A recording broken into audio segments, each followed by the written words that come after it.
Bani Israel ini yang teruja, maka mereka buat satu halah nak menipu Tuhan. Halahnya tak dijelaskan oleh Al-Quran dan juga oleh hadis yang sahih, hanya dihurai oleh riwayat-riwayat Israiliyah. Saya pun tak nak sebut riwayat Israiliyah. Yang penting mereka buat halah. Bila mereka buat halah, halah itu diharamkan oleh Allah Subhanahu Wa Taala. Maka bangkit satu kelompok menegur perbuatan mungkar mereka. Ada orang yang buat maksiat, ada orang bangkit menegur kemungkaran orang buat maksiat. Yang menariknya ada kelompok yang ketiga. Iza qalat ummatun minhum. Ingatlah tak kala mana satu kelompok kalangan mereka berkata, lima ta'izuna qauman illahu muhlikuhum aw mu'adzibuhum azaba. Buat apa kamu nak nasihat kelompok-kelompok yang seumpama ini, yang Allah pasti akan hancurkan mereka ataupun Allah azab mereka? Golongan ni ada ilmu kejap ni. Kalau dia tak ada ilmu, dia tak kata Allah akan azab mereka. Dia ada ilmu lah maknanya. Ni bukan orang sebarangan. Orang yang ada ilmu, dia tahu kalau buat maksiat, Allah akan hancurkan. Maka dia tegur golongan yang tegur orang buat maksiat. Buat apa nak dia nasihat puak-puak ni? Biar ke dia. Dia buat jahat, nanti Allah hancurkan dia, Allah akan azab dia. Ni golongan yang ketiga. Golongan ketiga ni bukan nak ditegur orang buat maksiat, dia ditegur oleh orang yang ditegur yang buat maksiat. Maka dijawab oleh orang-orang yang buat teguran. Dia kata ma'ziratan ila rabbikum. Satu alasan yang boleh kita kemukakan kepada Allah, kepada Allah Subhanahu Wa Taala. Wa la'allahum yattaqun, harap-harap juga mereka bertakwa kepada Allah Taala. Ini yang berlaku dalam masyarakat kita pada hari ini. Ada golongan ketiga yang dilihat wara, yang dilihat memang minat agama, yang mungkin dia pakai kupiah juga, dia pakai jubah juga, dia pakai serban juga, jubah hijau lagi dia pakai kadang. Serban besar kita kadang-kadang. Waraknya Masya Allah, mendendangkan pelbagai anasyid kadang-kadang. Dengan rintihan akhirat, cintakan akhirat, tak suka dunia. Tapi mereka kadang-kadang menjadi penghalang, menjadi penting untuk orang buat maksiat, mempertahankan buat maksiat tanpa mereka. Betul macam mana?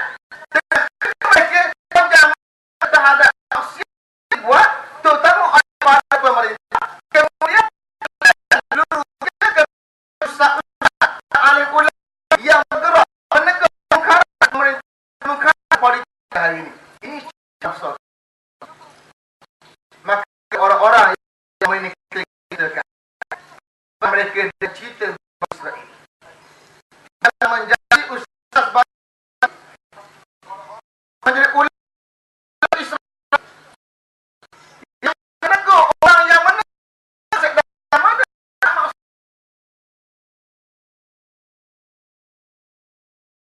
politik itu urusan pemerintahan.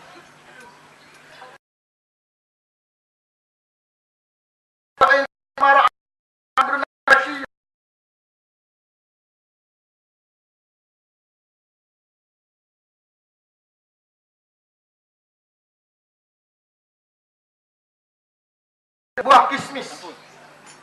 Ada hadis riwayat hidup rokok. Nak bagi orang hamba tu hamba lekang. Dalam hidup kering dalam kering hidup rokok. Uduh lah maknanya. Uduh macam mana? Kalau Nabi SWT, apatah lagi bila disebut hamba. Dalam kaedah Islam, hamba tak boleh jadi pemerintah. Sebab dia diperintah, dia tidak bebas. Disebut mubadarah, nak beritahu kena taat. Taat seorang ini tidak menghalang dekat Islam untuk bangkit menegur kemungkaran pemerintah. Banyak yang pemerintah dengan maksud bersejarah menentang secara bersejarah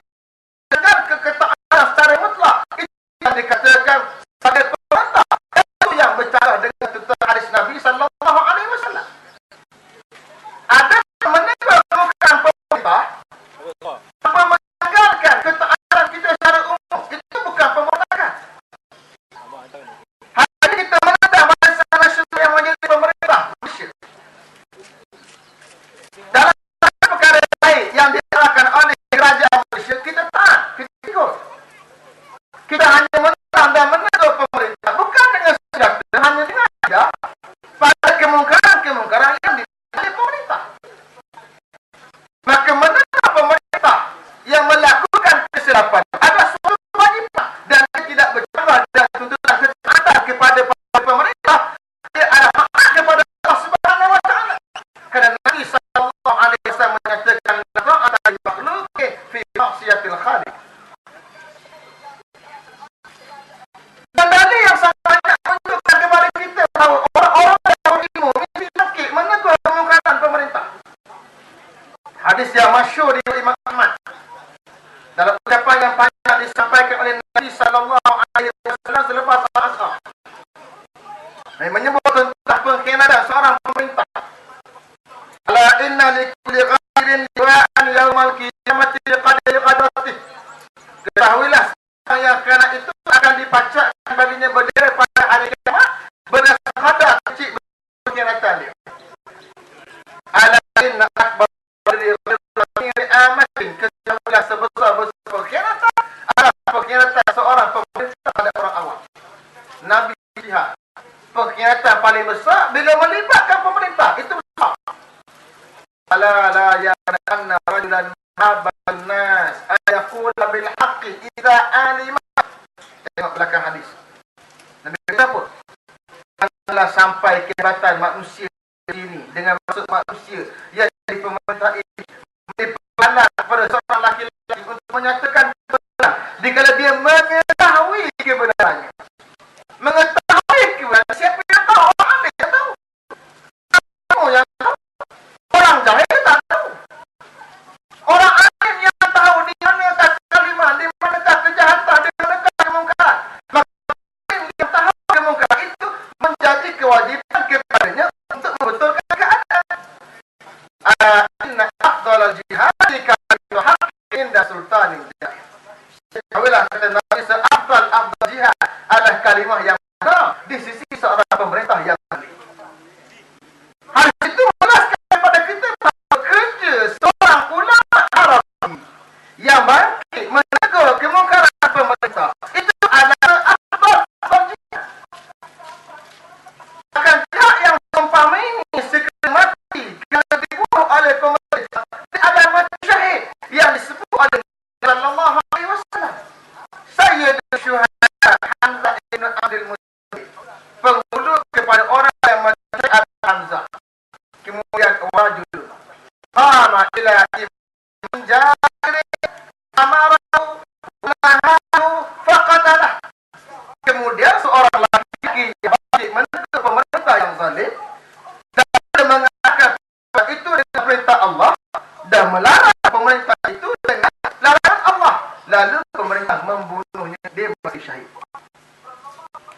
Hanya umpamanya yang motivasi kepada kita untuk menggolongkan diri kita dalam mereka yang cakap apa takut. Sebab kita ini masih lagi menjadi orang yang bekerja yang terikat kerajaan, atau masih lagi menjadi pensyarah di universiti yang ada dengan kerajaan. Ada projek-projek yang masih terikat dengan kerajaan, kita peringatkan mereka dengan hari-hari yang kerana kita perlu yakin, dan memang perlu yakin bahawa rezeki kita bukan diberi oleh manusia tapi diberi oleh Allah. Dia sangat bijak. Sekiranya orang-orang yang berilmu, saya ingat kata-kata Umar Ibn Abdul Aziz. Dia kata ajabu lil mu'min, pelik bagi seorang yang ya'lamu anna Allah yarzuqu, dia tahu Allah Ta'ala bagi rezeki dia.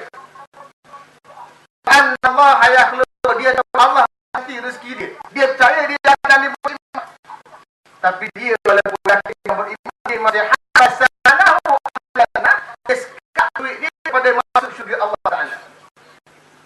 Kata-kata ini kalau kita bawa pada diri kita, kita minta pada orang, ulama, para sahabat yang berilmu, dia tahu dan dia yakin, dia beriman bahawa Allah beri rezeki kat dia. Dan Allah bila kata rezeki terbaik untuk dia, tiba-tiba kerana kekangan rezeki, dia takut untuk mengatakan kebenaran. Yang ni kita tak bimbang. Bagaimana kata Umar Ibn Aziz? Kerana itulah kita menyuruh semua rakan-rakan kita. Kalau nampak Islam, umat dan kita. Kerana itu akan